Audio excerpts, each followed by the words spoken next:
விசுவாசத்தினாலே அவர்கள் ராஜ்யங்களை ஜெயித்தார்கள், நீதியை நடப்பித்தார்கள், வாக்கு தத்தங்களை பெற்றார்கள், சிங்கங்களின் வாய்களை அடைத்தார்கள். எபிரேயர் 11:33.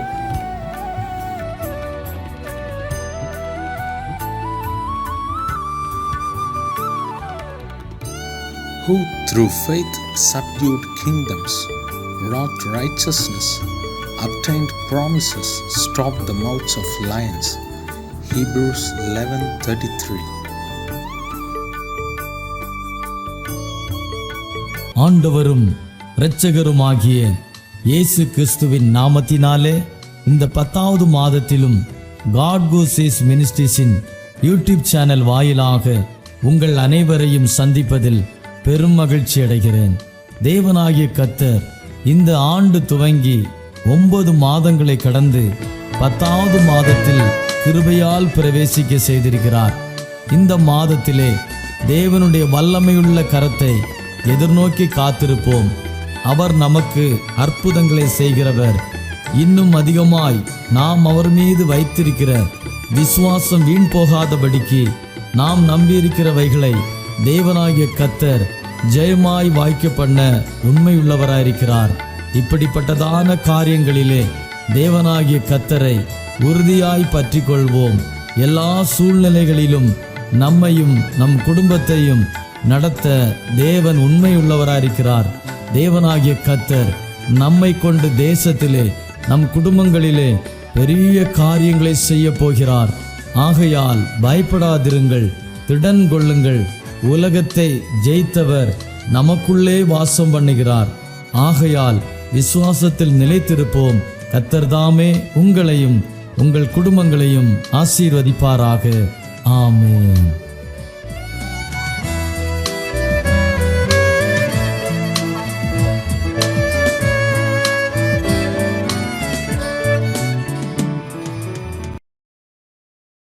கர்த்தருடைய பரிசுத்த நாமம் மகிமைப்படுவதாக.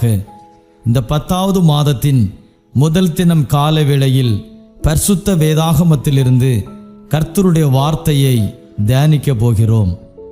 எபிரேயருக்கு எழுதிய நிருபம் 11ஆம் அதிகாரம் 33-34 வசனங்களை வாசிக்க கேட்போம்.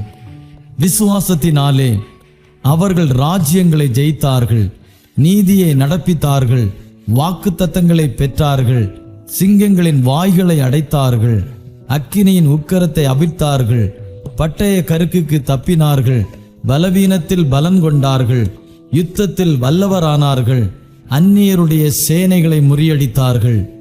எபிரேயருக்கு எழுதிய இந்த நிருபம் பழைய ஏற்பாட்டு காலத்து பரிசுத்தவான்களை குறித்தும் கர்த்தருக்காக பக்தி வைராக்கியம் காட்டின தேவ மனிதர்களை குறித்தும் தெளிவுபட கூறுகிறது. அது மாத்திரமல்ல, விசுவாசத்தில் வல்லவர்களாகிய அநேகருடைய பெயர்களையும் பார்க்கிறோம். குறிப்பாக இந்த 11ஆம் அதிகாரம் விசுவாச வீரர்களுடைய பட்டியலுடன் காணப்படுகிறது. வழக்கம்போல் இங்கே ஆபேல் துவங்கி அநேக பரிசுத்தவான்களுடைய பெயர்கள் சொல்லப்பட்டிருக்கிறது. சில பரிசுத்தவான்களின் பெயர்கள் சொல்லப்படவில்லை என்றாலும் சில சம்பவங்கள் அவர்களை நினைப்பூட்டுபவைகளாக இந்த அதிகாரத்தில் குறிப்பிடப்பட்டுள்ளது. நாம் வாசித்த இந்த 33வது வசனத்தில் விசுவாசத்தினாலே அவர்கள் ராஜ்யங்களை ஜெயித்தார்கள், நீதியை நடப்பித்தார்கள், வாக்குத்தத்தங்களை பெற்றார்கள், சிங்கங்களின் வாய்களை அடைத்தார்கள் என்று கூறப்பட்டுள்ளது.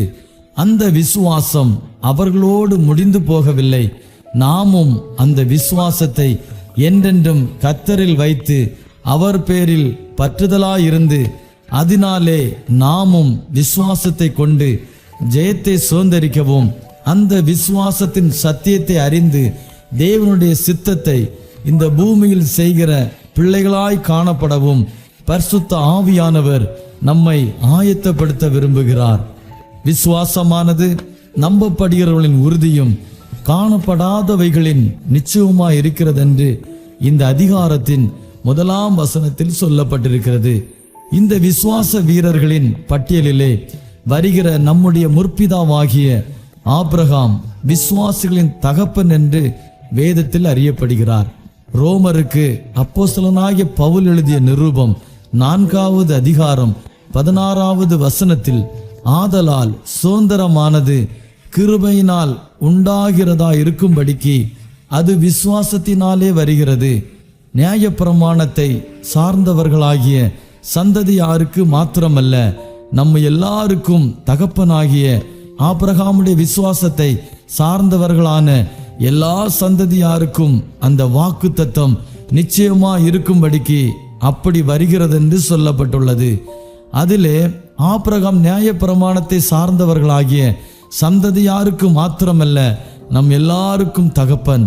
ஆபிரகாமுடைய விசுவாசத்தை சார்ந்ததான எல்லா சந்ததியாருக்கும் இந்த வாக்குத்தத்தம் நிச்சயம் இருக்கும் என்று வேதத்தில் வாசிக்கிறோம்.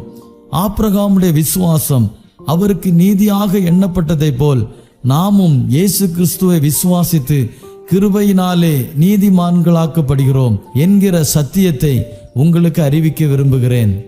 இந்த மாதத்திலே நம்முடைய காரியங்கள் எல்லாம் வாய்க்கப்படும்படியாகவும் கர்த்தர் நமக்கு முன் வைத்திருக்கிற எல்லா ஆசீர்வாதங்களையும் விசுவாசித்து சுதந்திரித்துக் கொள்ளவும் நம்மை நாமே ஒப்பு கொடுப்போம்.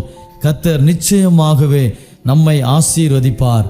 ஆதியாகமம் 15ஆம் அதிகாரம் 6ஆம் வசனம் இவ்வாறு சொல்லப்பட்டுள்ளது, அவன் கர்த்தரை விசுவாசித்தான், அதை அவர் அவனுக்கு நீதியாக எண்ணினார். எப்படி ஆபிரகாமுடைய விசுவாசம் நீதியாக எண்ணப்பட்டதென்றால் அதே அதிகாரத்தில் இன்னொரு வசனத்தை பார்ப்போம் என்றால் புரியும். ஆதியாகமம் 15ஆம் அதிகாரம் 1ஆம் வசனம் இவ்வாறு சொல்லுகிறது, இந்த காரியங்கள் நடந்த பின்பு கர்த்தருடைய வார்த்தை ஆபிரகாமுக்கு தரிசனத்திலே உண்டாகி, அவர் ஆபிரகாமே, நீ பயப்படாதே, நான் உனக்கு கேடகமும் உனக்கு மகா பெரிய பலனுமாய் இருக்கிறேன் என்றார். விசுவாசிகளின் தகப்பனாகிய நம்முடைய முற்பிதாவாகிய ஆபிரகாம் தேவனுடைய வார்த்தையை விசுவாசித்து, நான் உனக்கு காண்பிக்கும் தேசத்துக்கு போ என்று கர்த்தருடைய வார்த்தையை உடனே கீழ்ப்படிந்தார். தேவனாகிய கர்த்தர் சொன்ன உடனே அங்கிருந்து புறப்பட்டு தனக்கு காண்பிக்கப்பட்ட தேசத்திற்கு போனார். அங்கே குடியிருந்தார். அங்கே தேவன் அவனோடு பேசினார். ஊர் தேசத்திலிருந்து கானான் தேசத்திற்கு வர வேண்டும் என்றால் 1600 மைல் கடக்க வேண்டும். அதாவது கிட்டத்தட்ட 2200 கிலோமீட்டர். தேவன் அழைத்த போது எதையும் யோசிக்காமல் அத்தனை கிலோமீட்டர் நடந்து வந்து கானானை சேர்ந்த ஆபிரகாமுக்கு அப்பொழுது நீதியாக எண்ணப்படவில்லை. வேதமும் அதை குறிப்பிடவில்லை. ஆதியாகமம் புஸ்தகம் 13வது அதிகாரத்தில் எகிப்திலிருந்து புறப்பட்டு கானானுக்கு வந்தபோதும் சொல்லப்படவில்லை. 14வது அதிகாரத்திலும் மெல்கிசேதேக்குக்கு தன்னுடைய தசம பாகத்தை கொடுத்த போதும், மெல்கிசேதேக்கு அவரை ஆசீர்வதித்த போதும் கூட அது விசுவாசமாக அல்லது நீதியாக எண்ணப்படாமல் இருந்தது. ஆனால் 15வது அதிகாரத்திலே வாசிக்கிறோம், தேவனாகிய கர்த்தர் அவருக்கு தரிசனமாகி அவரோடு பேசினார். கர்த்தருடைய வார்த்தையை விசுவாசித்தபடியினாலே ஆபிரகாமுக்கு அது நீதியாக எண்ணப்பட்டது. நம்முடைய வாழ்க்கையிலும் நாம் விசுவாசிகள் என்று அழைக்கப்படுகிறோம், ஊழியர்கள் என்று அழைக்கப்படுகிறோம்.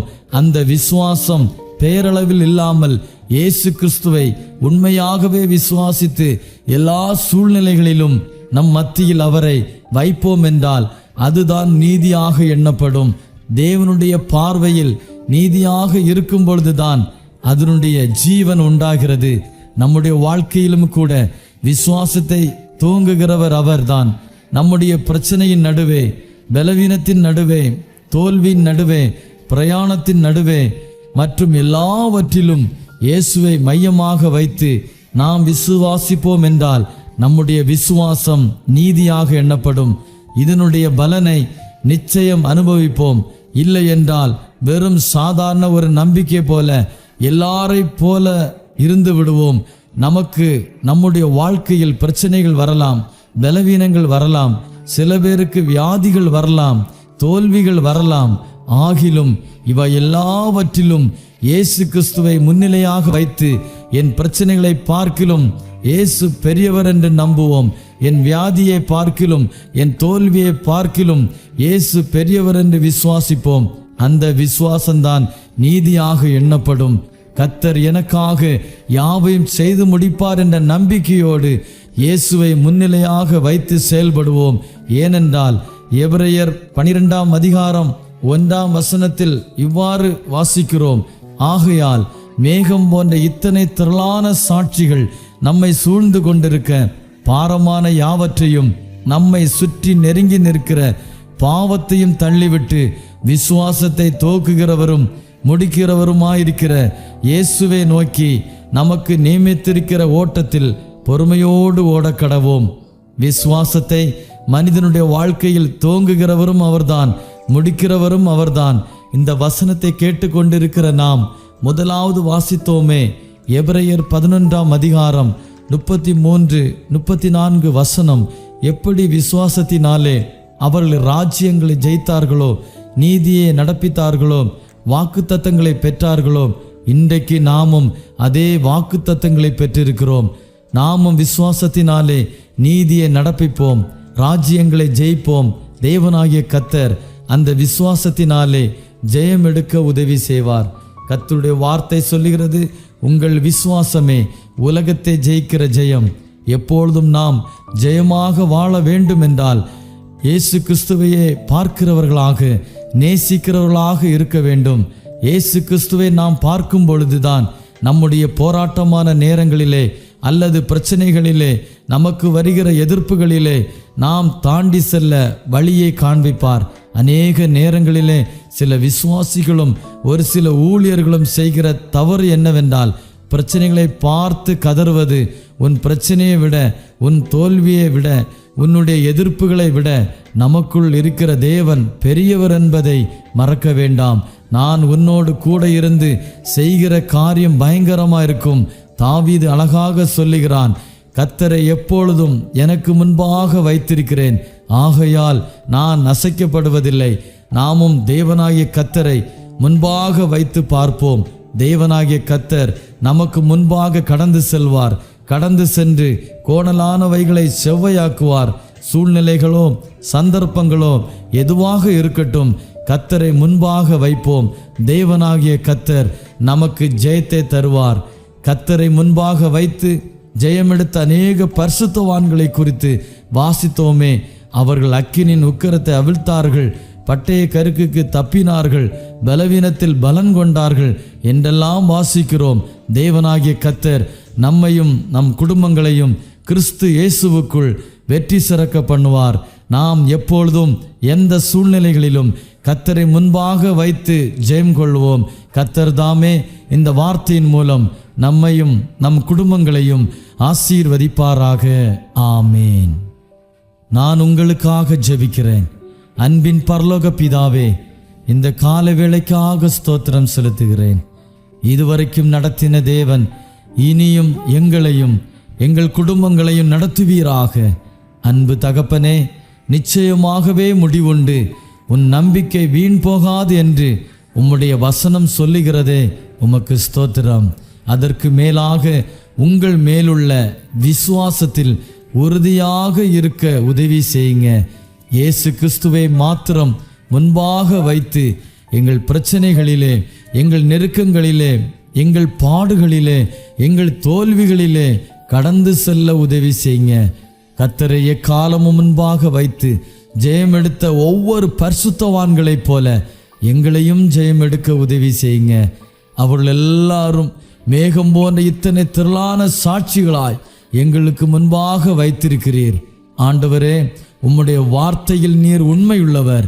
நாங்கள் எங்கள் வாழ்க்கையில் இயேசு கிறிஸ்துவை முன்பாக வைத்து ஜெயமெடுக்க எங்களுக்கு உதவி செய்யுங்க.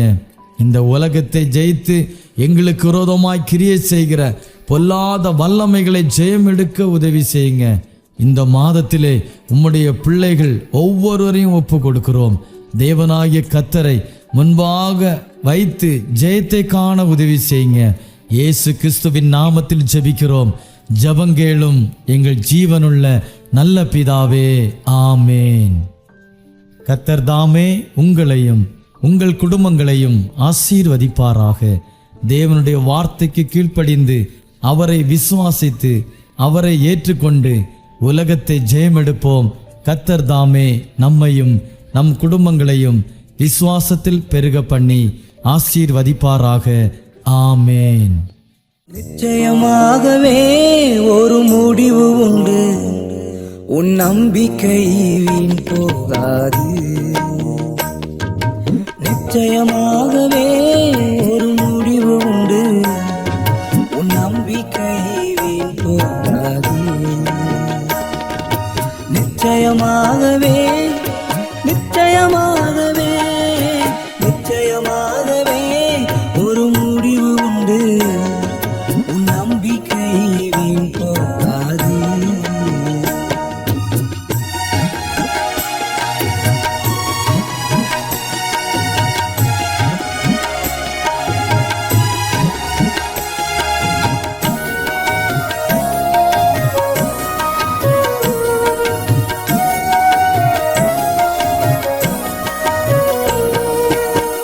முந்தினவைகளை நினைக்க வேண்டாம் வேண்டாம், பூர்வமானவைகளை சிந்திக்க வேண்டாம் வேண்டாம்.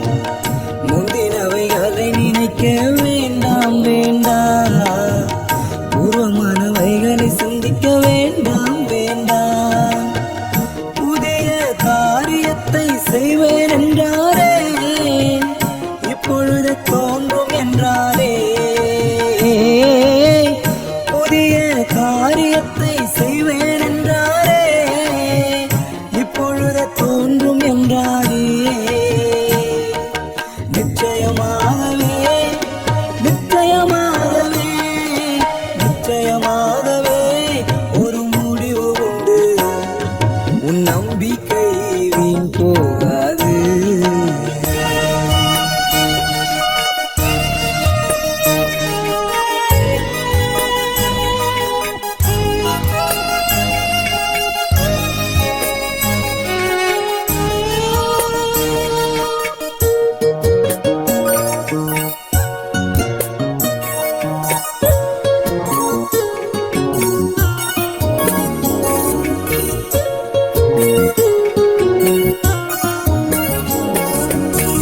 கர்த்தர் மேல் பாரத்தை நீ வைத்து விடு, காலமெல்லாம் அவரை துதித்து பாடு பாடு. கர்த்தர் மேல் பாரத்தை நீ வைத்து விடு, காலமெல்லாம் அவரை துதித்து பாடு பாடு. அவரே உன்னை என்றும் ஆதரிப்பாரே, அனுதினம் நடத்திடுவாரே. அவரே உன்னை என்றும் ஆதரிப்பாரே, அனுதினம் நடத்திடுவாரே. நிச்சயமாகவே நிச்சயமாகவே நிச்சயமாகவே ஒரு முடிவு உண்டு, உன் நம்பிக்கை வீண் போகாது.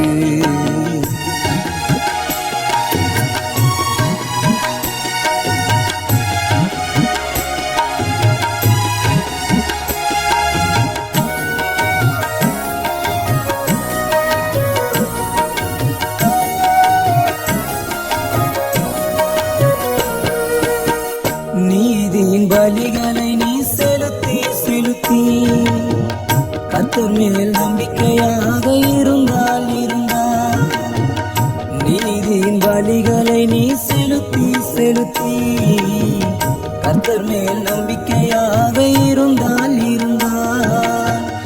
அவரோ உன்னை விட்டு விலகுவதில்லை, உன்னை என்றும் கைவிடுவதில்லை.